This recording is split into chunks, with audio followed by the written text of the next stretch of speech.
na nitachangia katika hoja kuhusu kuhalalisha matumizi ya mirungi au kati.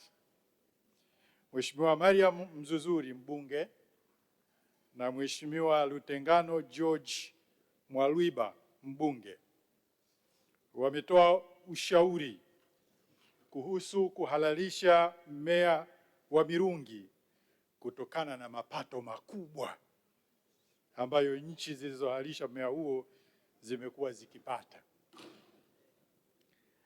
Mheshimiwa Naibu Spika, mmea wa mirungi umekatazwa chini ya sheria ya kudhibiti madawa ya kulevya kwa maana ya sura ya 95,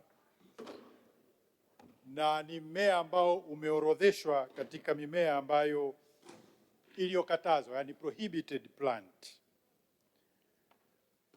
Mheshimiwa Naibu Spika na waheshimiwa wabunge, sababu kubwa ya kukataza mmea huu ni athari kubwa za kiafya na kiakili za muda mfupi na za muda mrefu kama ambavyo Mheshimiwa Mzuzuri mwenyewe amezitaja. Lakini niseme tu pia kwamba katazo hili limekuwepo pia katika ile sheria ya awali ya madawa ya kulevya kwa maana ya sheria namba 9.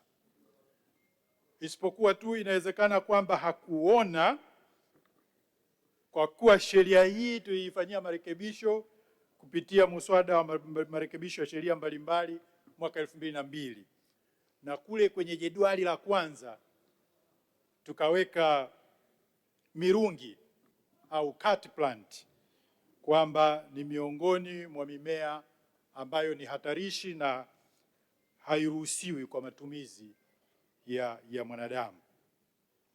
Lakini sambamba na hilo, tafiti mbalimbali zimefanyika duniani, kwa sababu ni jambo ambalo na jumuiya za kimataifa pia vile vile lililiona. Na katika tafiti hizo, wakati tunajadiliana au tuna negotiate United Nations Conventions Against Illicit Narcotic Drugs and Psychotropic Substances ya mwaka 88, tafiti zile zilileta matokeo yafuatayo. Kwanza, mmea huu unaojulikana kama mirungi au kati, au wakati ule wa hiyo convention waliujumuisha katika zile cathinin au catha edulis, kwamba kwanza unashambulia cardiovascular system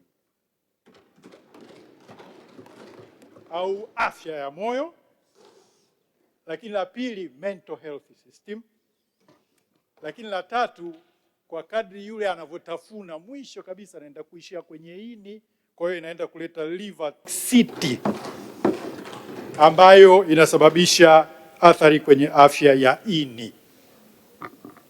Kwa hiyo hatuwezi tukaja na hoja kwamba mapato iwe faida zaidi kuliko afya ya mwanadamu.